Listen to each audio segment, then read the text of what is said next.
Good evening, YouTube. This is Warbles on a lot here, and it's another malt liquor video, but this time it's a malt liquor video with an outside fire and a full moon rising.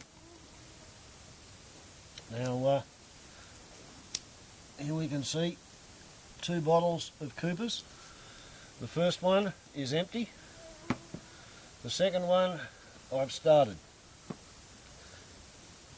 It's Cooper's Stout, so we're talking 6.3% alcohol. So I'm about 4 drinks down at the moment. Now, tonight I'd like to talk about the reality of time. Now, as a very, very brief overview, that full moon you can see up there, according to the calendar in my little humpy, that full moon should not be visible because tomorrow is supposed to be the full moon. Today is what they call Good Friday. That's if you're a Christian. The Christians call it Good Friday because the Chamber of Commerce in Jerusalem was pretty happy because Jesus had been nailed to a tree. The Chamber of Commerce thought that was good because Jesus was bad for business. They reckon Jesus was bad for business because he threw the moneylenders out of the Temple of Solomon. He threw the moneylenders out of the Temple of Solomon because, according to the Mosaic tenets, thou shalt not commit usury. Thou shalt not charge interest or pay interest on loans. So Jesus was nailed to a tree because he was bad for business. Now, hundreds of years later, I think it was the year 311, Emperor Constantine became a Christian. And when Emperor Constantine became a Christian, he decided it was okay to be a Christian and to be in the Roman army. Constantine was the one who put the Christian cross on the Roman army's shields, standards, on their breastplates. Constantine said, forget about thou shalt not kill, it's okay to be a Christian and be in the army. In 416, Pope Augustine, Saint Augustine, he invented the doctrine of the just war. Now, whereas Jesus said, turn the other cheek, and Moses said, thou shalt not kill, and the 23rd Psalm says, yea, though I walk through the valley of the shadow of death, I shall fear no evil, for my Creator maketh me to lay down beside the still waters and enjoy the strong grass that grows there. Augustine said, in his position as emperor and pope, if it looks as if you're about to lose, if it looks as if God is going to abandon you, then it's perfectly okay to pick up weapons and to kill your enemies. Which to me is a little bit crazy. It's about as crazy as Australians and South Africans and South Americans celebrating what they call Easter at the harvest moon. That's what that is. That's the harvest moon. It's coming up in the sky. On the day of the full moon, the sun goes down and the moon pops up at simultaneously exactly the right moment. 48 minutes ago, the moon came up. 48 minutes ago, the sun went down. This is observing the reality of local apparent time. Okay? Now, if you've got any aspirations towards not being psychotic, you can't possibly celebrate Easter, the Nordic goddess Ostara, the goddess of new life and rejuvenation, symbolised by rabbits and eggs in autumn. which is what's going on in Australia and South America and South Africa.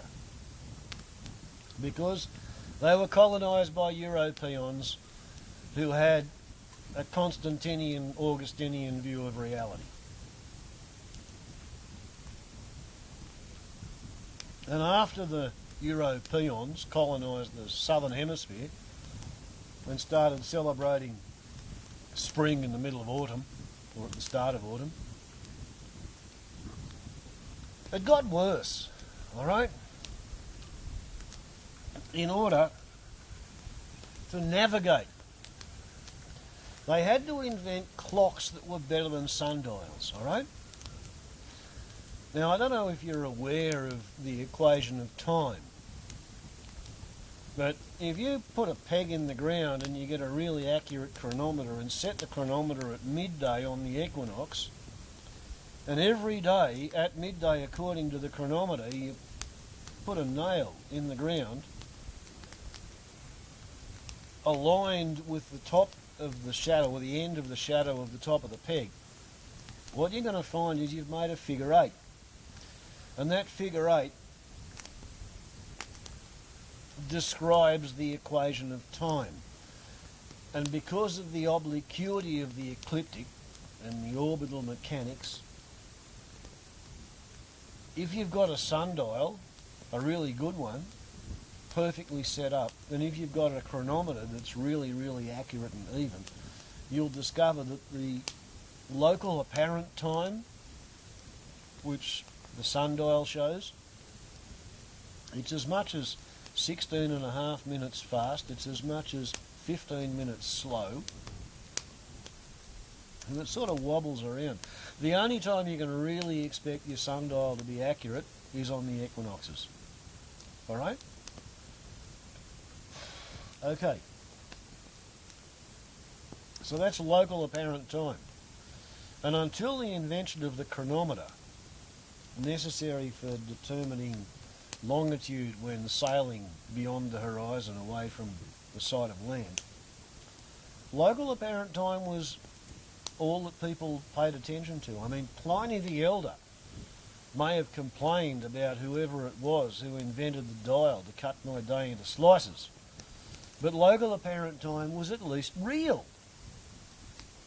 I mean, everything on planet Earth lives its day according to the natural flow and ebb of the life forces of the planet as determined by where the sun is in the sky.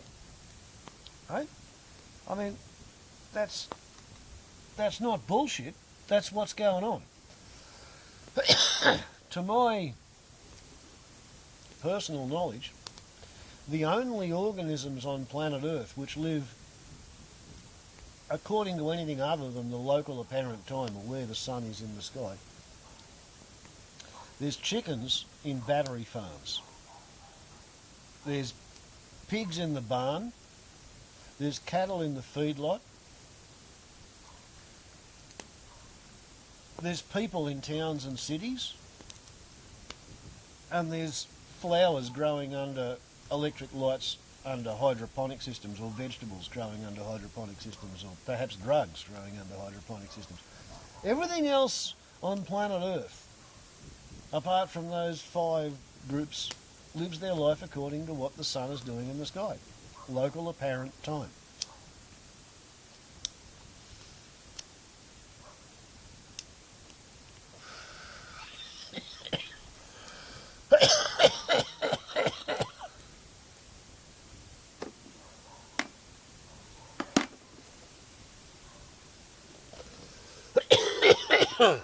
We need to feed the fire.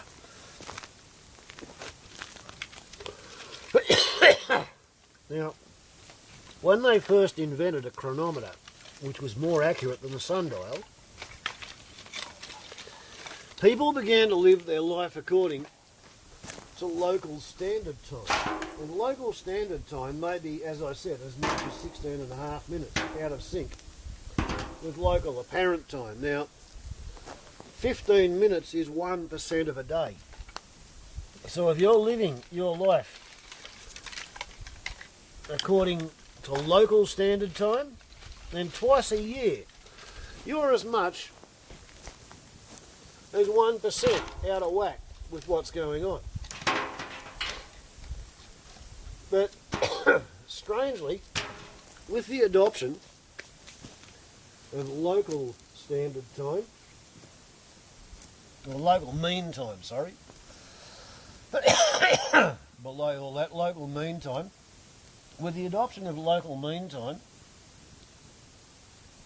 the world became so crazy, so disconnected, that people invented steam engines, and the industrial revolution, which had previously been wind, water and muscle powered, it suddenly became steam powered.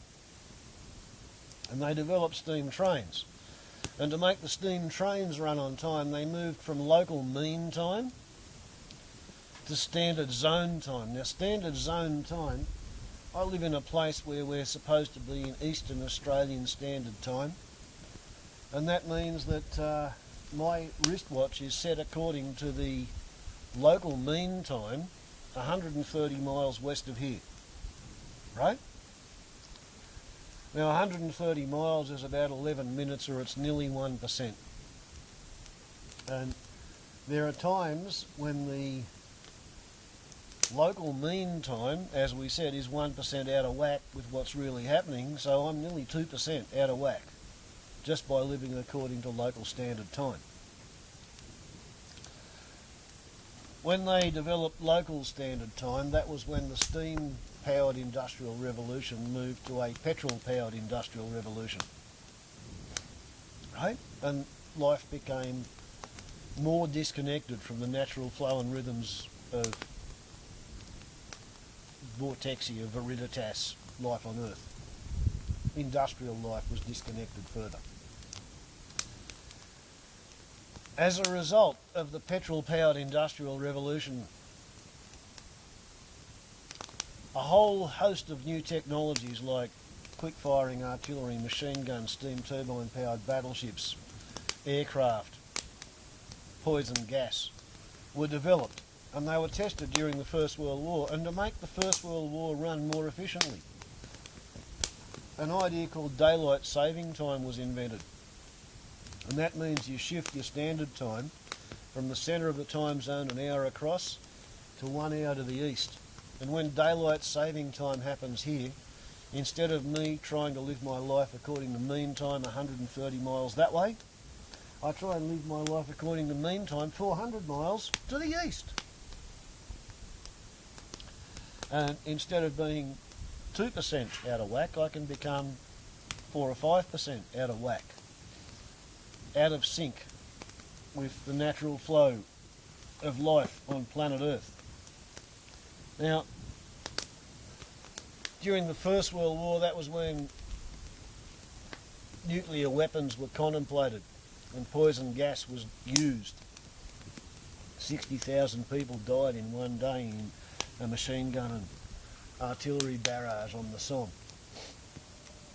In order to make World War II more efficient, they invented double summer time. So both Germany and England fought the Battle of Britain. 2 hours, 10% disconnected. 10% disconnected from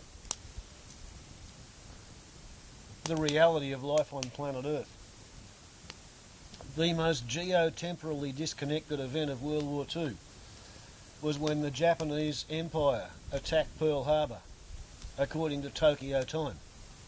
The entire Imperial Japanese Empire was run on Tokyo time. So in Burma, they were getting up at 3 o'clock in the morning local time in order to salute the rising sun flag because it was dawn in Tokyo. As far as I can see, every nation's average psychosis rate is equal to their geotemporal dislocation factor. So your drug-induced psychoses plus your manic depressive psychoses plus paranoid schizophrenia equals the geotemporal dislocation factor. And the more your society lives out of sync with natural time, the crazier your life is.